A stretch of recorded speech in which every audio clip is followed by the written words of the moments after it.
Hi everyone, welcome back to my channel study with Ashish. तो जैसा कि आप सभी लोग जान रहे हैं, बिहार शिक्षक भर्ती थर्ड फेज़ की पूरी संभावना है कि मार्च में होने की तैयारी हो रही है। आप सभी लोग देख रहे हैं, न्यूज़पेपर हो या सोशल मीडिया हो या यूट्यूब हो, सभी जगह खाली यही बताया जा रहा है कि हमारा पेपर मार्च में हो जाएगा। और इसके लिए ना आयोग ना सरकार किसी भी प्रकार का कोई लेटर या किसी भी प्रकार का कोई ट्वीट आ रहा है सामने कि हमारा पेपर मार्च में होगा या नहीं होगा। यदि हमारा पेपर मार्च में होगा तो हमारे जो 2024 के एस्टेट के कैंडिडेट्स हैं उनको लिया जाएगा या बाहर किया जाएगा, और हमारा जो सेशन 2022 से 2024 का है, डीएलएड हो या बीएड हो, उनको अंदर किया जाएगा या बाहर। आपको एक वीडियो वायरल हुआ था, याद होगा, माननीय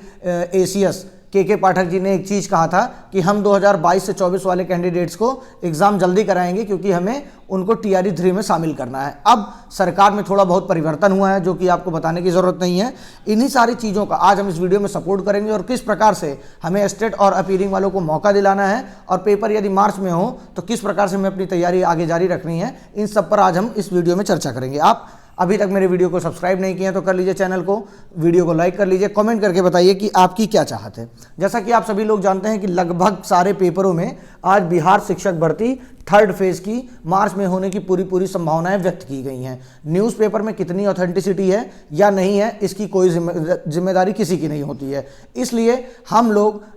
आयोग से या शिक्षा विभाग से कोई एक ऐसा लेटर पाना चाहते हैं जिसमें ये क्लियर हो कि हम आपका पेपर अब अगस्त छोड़ के, क्योंकि आप सभी लोग जानते हैं कि अगर किसी आयोग ने एक कैलेंडर जारी किया है उस कैलेंडर का महत्व होता है, लेकिन बिहार में अगर पेपर मार्च में हो गया तो कैलेंडर का पूरा अस्तित्व ही समाप्त होता हुआ नजर आ रहा है। ऐसा होगा तो ये मैं नहीं कह रहा हूं कि आयोग एकदम धराशायी हो गया है, लेकिन अगर आयोग ने कैलेंडर जारी किया है उसके बावजूद बच्चे उसी हिसाब से अपनी प्रिपरेशन कर रहे थे, अब ये हवाई वाली बातें आ रही हैं कि आपका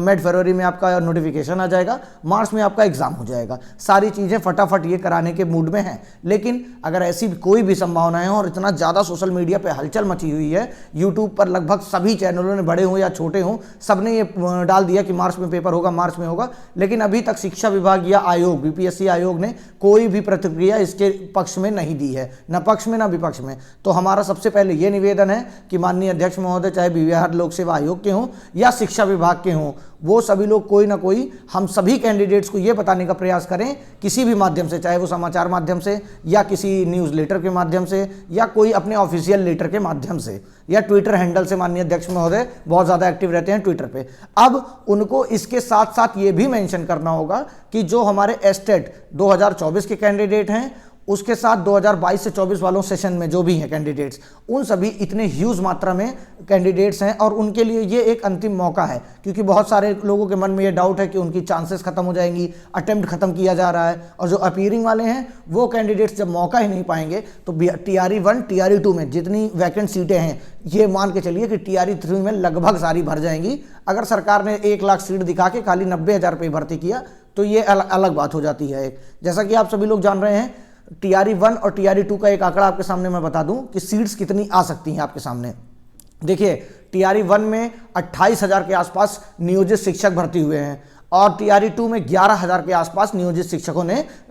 भर्ती हुआ है। अब इसमें 39,000 ये संख्या होती है सिर्फ और सिर्फ नियोजित शिक्षकों की, तो उनकी जो 39,000 सीट खाली हुई है वो तो डेफिनेटली आने को देखने को मिलेगी आपको। उसमें हो सकता है 39,000 में 1,500 लोगों ने ना ज्वाइन किया हो, उसी पे स्टेबल रहे हों, लेकिन ऐसा बहुत कम देखने को मिलेगा कि जिसको मौका मिले वो छोड़ दे। लेकिन होता है ऐसा, इसलिए 39,000 नहीं तो ये मान के चलिए 38,000 नियोजित शिक्षकों की जो सीट खाली हुई है उस पर वैकेंसी आएगी। इसके साथ इस बार खाली 90,000 कैंडिडेट्स को मिला हुआ है, क्या कहते हैं, नियुक्ति पत्र, तो बाकी जो 32,000 सीटें मिली, तो इस हिसाब से लगभग आप ये मान के चलिए कि 1 लाख के आसपास सीटें इधर उधर करके जोड़ जाड़ के आ जाएंगी। अब इतना बड़ा मौका मिलेगा, उसके बाद आप बिहार एस्टेट 2024 वालों को नहीं शामिल करेंगे, डीएलएड या बीएड सेशन 22 से 24 वालों को नहीं शामिल करेंगे, तो उनके साथ ये सरासर अन्याय होगा। और आज मैं अपने इस चैनल के माध्यम से आप सभी लोगों के सपोर्ट से ये मांग करना चाहता हूं कि बिहार एस्टेट 2024 और डीएलएड 22 से 24 और बीएड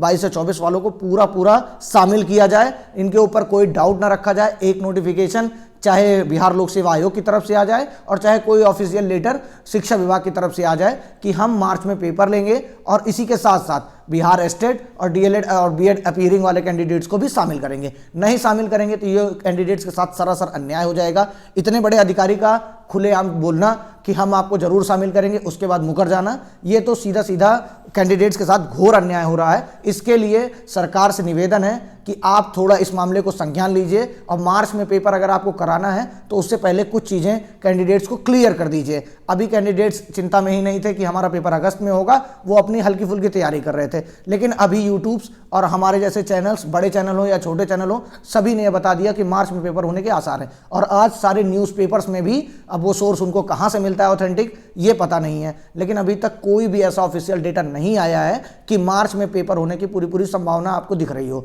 बस यही कहा गया है, जो एक ऑफिशियल लेटर शिक्षा विभाग का आया है, कि हमें जल्द से जल्द सारी रिक्त वैकेंसियां उपलब्ध कराइए क्योंकि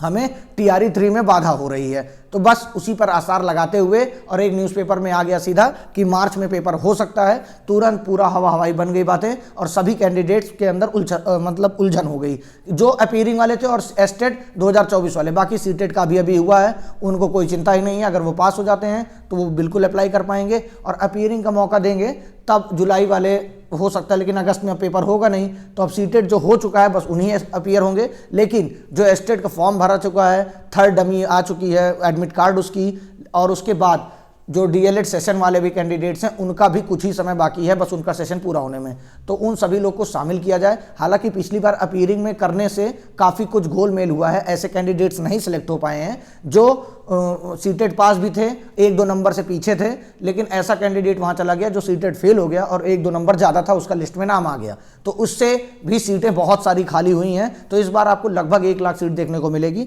मैं पक्ष में इस बार इसलिए हूं कि आ जाए, शामिल किया जाए अपीयरिंग वालों को, क्योंकि अगस्त में कहा गया था वो सभी कैंडिडेट्स अपने माइंड में एकदम प्रिपेयर थे कि हमें आगे भर्ती में शामिल होना है, उसी हिसाब से अपना काम कर रहे थे। अब उनको एक बैग आप कह देंगे कि अब आपको टीआरई 4 में मौका दिया जाएगा, तो ये एकदम न्यायोचित बात नहीं होगी। बाकी जो न्यूज़पेपर में सारी चीज़ें थी वो मैंने टेलीग्राम पर अपने भेज दी है, वहां से देख लीजिए और आप अपनी राय बताइए कमेंट के माध्यम से कि आप क्या चाहते हैं कि अपीयरिंग इस बार शामिल किया जाए या ना शामिल किया जाए, और मार्च में पेपर होना उचित है या अगस्त में होना उचित है। सरकार तक ये बात पहुंचाइए, हो सकता है सरकार को कुछ चीज़ें समझ में आए। हालांकि सरकार के ऊपर जो आरोप और प्रत्यारोप लगे थे कुछ समय बीच में कि माननीय जो पहले थे उनके कारण हो गई वैकेंसी, इसलिए हो सकता है जो नई सरकार आई वो दिखाना चाह रही हो कि ऐसा कुछ नहीं है, जो सत्ता में है वही सब कुछ करने में सक्षम है। हालांकि जो सत्ता में इस समय आई है उनके द्वारा सप्लीमेंट्री रिजल्ट के लिए भी आवाज उठाई जा रही थी, लेकिन जब से सत्ता में आए हैं एक भी कोई स्टेटमेंट नहीं दिया गया है और सप्लीमेंट्री रिजल्ट ना के बराबर हो चुका है।